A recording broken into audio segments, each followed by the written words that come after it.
Thank you very much for the invitation. Orthognathic surgery means function. We can start from a class 2, from a class 3, from an open bite, from a deep bite, from transversal problems. At the end, we want an occlusion. And there is another function. If we move the mandible forward, we get more space in the retropharyngeal area. If we move back, we get less space. This is very important. And of course, an appearance. Aesthetics, what means aesthetic? Proportion, who knows? These are the thirds of the face. We move the bone, and the skin does only react. So if we move, for example, a mandible forward, the skin is attached from here to here, so we can stretch the tissue. But if you do the same thing from here to here, the tissue is not attached. So if we do, for example, a skeletal augmentation, this is not the reaction. This is the reaction. We get a lip incompetence. Proportion? Yes, if we have tissue to reach the proportion, otherwise it is not possible. Look this patient. Cleft patient, we started from 1 to 1 and ended 1 to 1.2 and not 1.2. And another thing, our eye is so sensible, so sensitive. What we changed here, a little bit lower border, a little bit mid-face, and this is the new face. Of course, we have a makeup. Generally, if we do an augmentation of the skeletal volume, we have a nicer face. If we do a reduction, this can be the consequence. Remember, going back with the maxilla is a disaster. I remember always this patient, these nice patients with a class 2, and they went back with the maxilla, and this was the consequence, a disaster. We have to maintain the volume, at least, and sometimes we need to do a SARPE. And we can do this in 2 pieces or in 3 pieces like here. Or we can simultaneously move forward also the maxilla. We have to avoid this. And of course, everybody has his own preferences, and this, I show you my selection. I want to control the profile and the lower border, both. And I want also to control the transversal dimension. Mid-face. If I take a point, a midpoint between alare and pronasal and go to the soft pogonion, this is our facial line, then upper and lower lip lies on this line with a normal sublabial sulcus. I want to have this, and not this, and not this, and not this, and not this, and not this, this. Clear? Lip competence. The 2 lips must touch each other and not more later. I want to have not this, this. Lower border. So far it was not so important, the form of the lower border. Who cares? Now it's so important. I like to have a slight convex border. Like not this. And also this concavity I don't like. I like this. And whenever possible, I like to have a hypodivergent mandible. And whenever possible, a visible lower border. If you have a long mandible, This is the distance we see. This distance is the long mandible. If we change this by moving the lower border down, we have a smaller mandible. And this is so important in class 3. I will show you that if you understand this, wonderful. I want this. A long mandible, a shorter mandible. Later. Symmetry, of course. The tools, conventional tools, sagittal split, genioplasty, Le for 1. Sagittal split, we have a lot of problems. There is a nerve. Of course, we can localize the nerve nowadays. If we move forward, we can have problems with the condyle. If we start with a condyle like this, and we end with a condyle like this was a patient, before and after, operated more than 30 years ago. And this, at the end, a disaster. If you are in a private practice, this is not possible. We have a relapse of 10 to 50%, change of condylar position, increase of muscular tension. It seems that it's the muscular tension. So we have a ray of hope. This is this paper from Marburg. They injected botulinum toxin before and after the sagittal split, and they have so far a relapse of 5%. So we have the problem of the nerve, we have the problem of the condyle, and sometimes we have resorption in this region. Everybody knows this. Going back, we can have a problem. This is the paper that I saw that shows that the sleep parameters can impair. So, in a class 2, we should see that the overjet is as small as possible, except in sleep apnea, of course. And that means non-X in a class 2. And whenever possible, I want to move the base moderately. You know, along the occlusal plane whenever possible. This movement, the posterior rotation, I can do, of course. You have less tension after this movement. But this counterclockwise rotation is forbidden for me. And of course, botulinum toxin before and after the operation. Are there alternatives? Yes. It's a distraction. Distraction, this is our multi-axis distractor. And so far, I operate more than 280 patients. And so far, we have 3 failures. Young patient between 10 and 13 years, something like that, with immature condyles.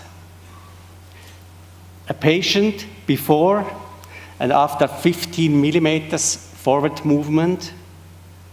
Patient after this procedure, nice. But she's one of the patients that with a relapse of 2 or 3 millimeters, not a condylolysis, but there's a relapse. So if a condyle is not mature, and if we have a large overjet, of course, I do a distraction. And if the condyle is altered, also. If we have more than 8 millimeters, I started with more than 15 millimeters, like we heard this morning. Now, more than 8 millimeters, I do a distraction.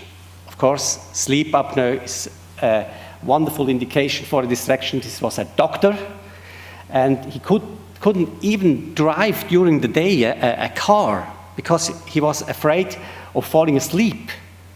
And of course, if we move forward again, we get more space. But how much?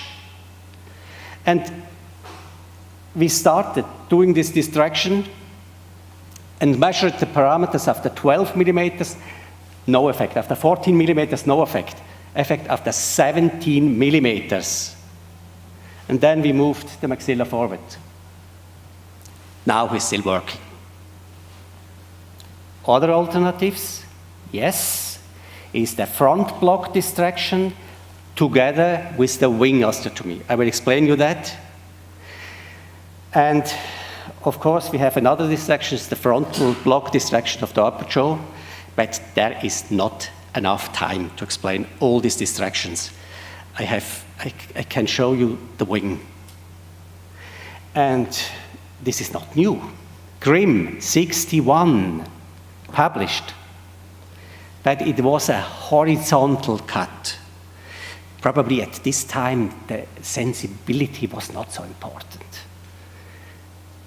The only thing that I changed is a vertical cut. And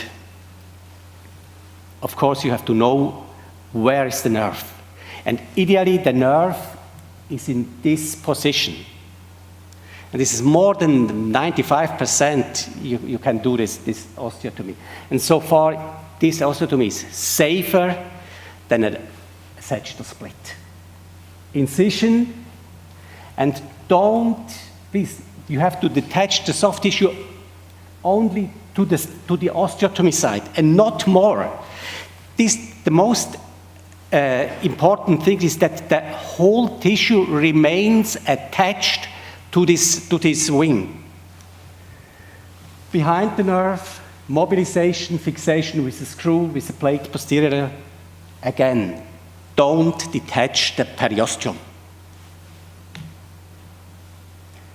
What are the movements? We can come down anteriorly, posteriorly.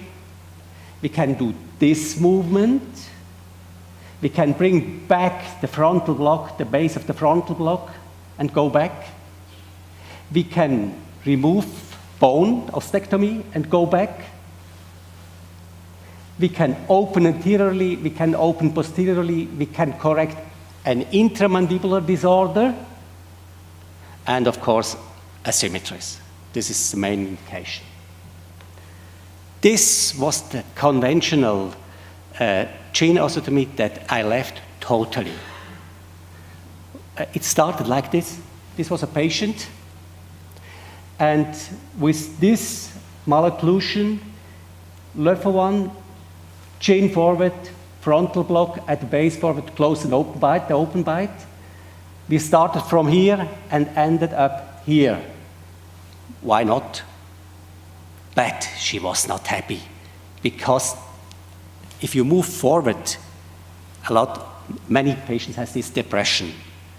It looks not naturally.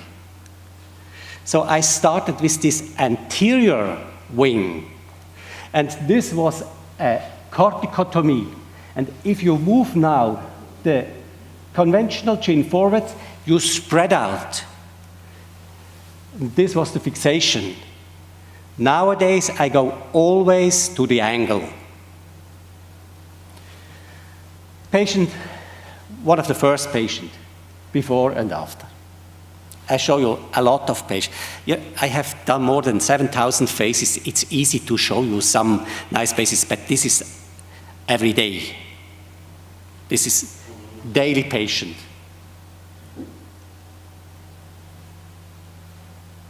Only wing.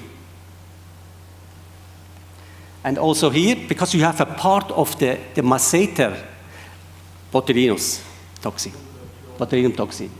And then we saw in this paper that genioplasty, not only genioplasty, contributes to a shift from oral to nasal mode of ventilation. So it's important that this is, for me, this lip incompetence is one of the important functional aspects in our in orthognathic surgery. With a class 3, 120 years old, you can. This was a social indication. Patient refused to go to school. Only wing, and that's it. 12 years old, 17 years old. Stable. Only wing, 14 years old. Only wing. 12 years old.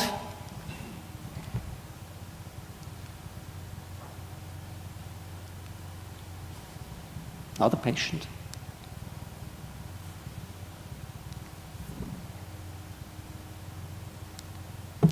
Lower border.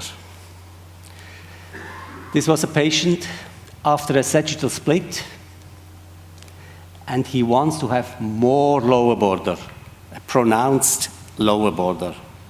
And we did this, and he is working as a model, and he sent me this picture. Now, we use this wing in convex profiles, in concave profiles, in asymmetries, in intramandibular disorder. So I hope to have the time to show you all these types. Class 2, with an adequate overjet, easy.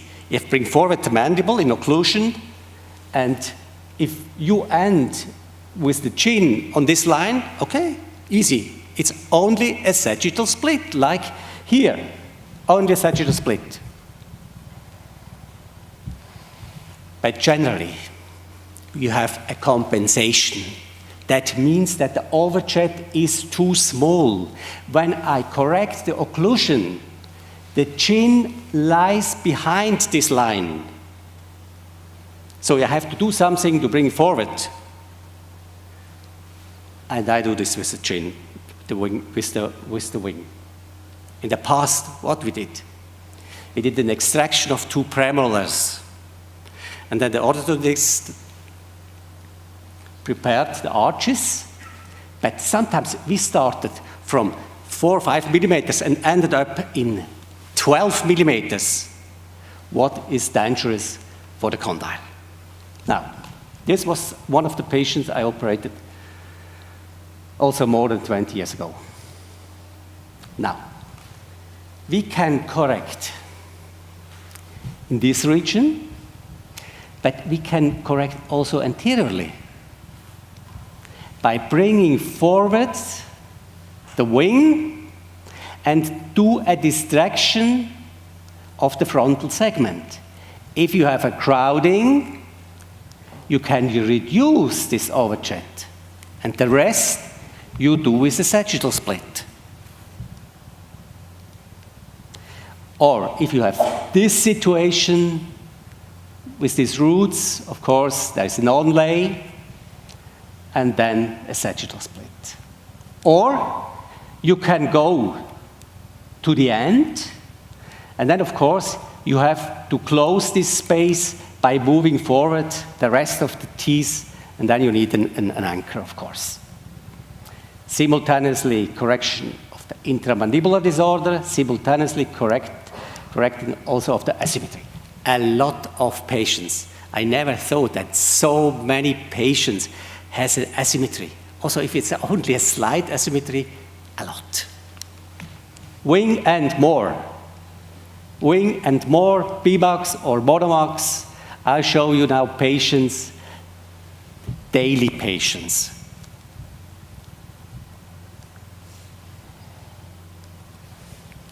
Sublabial fold is a little bit deep. Before, and look this nose, and look this depression. That was the time that did not intramandibular correction. But simultaneously, I did the nose. Before and after, lip incompetence. Lip competence.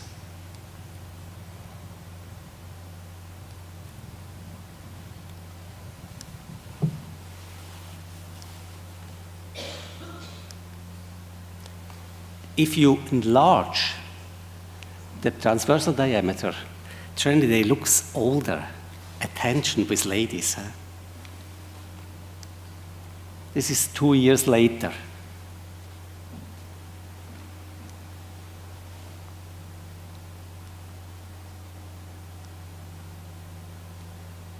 BMAX with wing.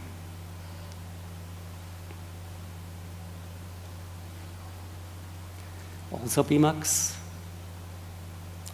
Also here, lip competence.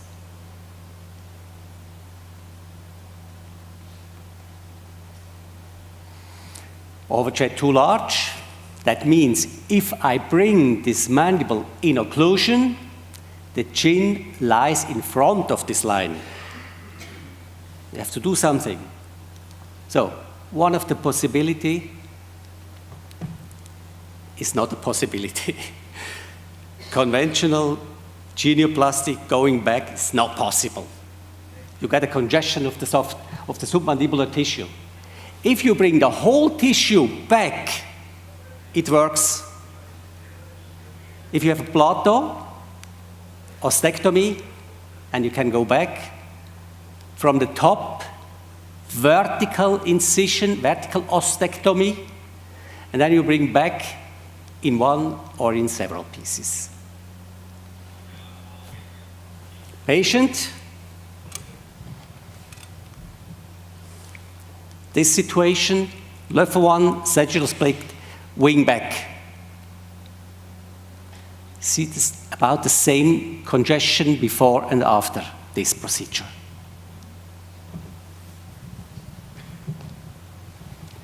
I like this kind of patient. You know, it was so difficult to correct this, and now we can guarantee that these are all nice people after this operation. Forward and down. Forward. Of course, too much. Back. Same face.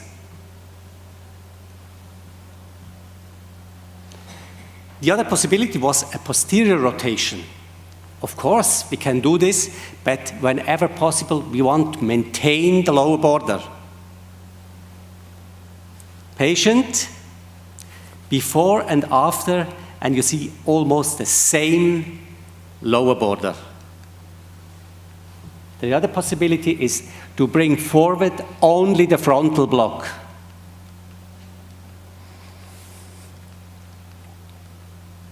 With this kind of distractor. Parallel, forward. This is the distractor. And this was a lady with a genesis of 2 premolars. You have to bring in an implant.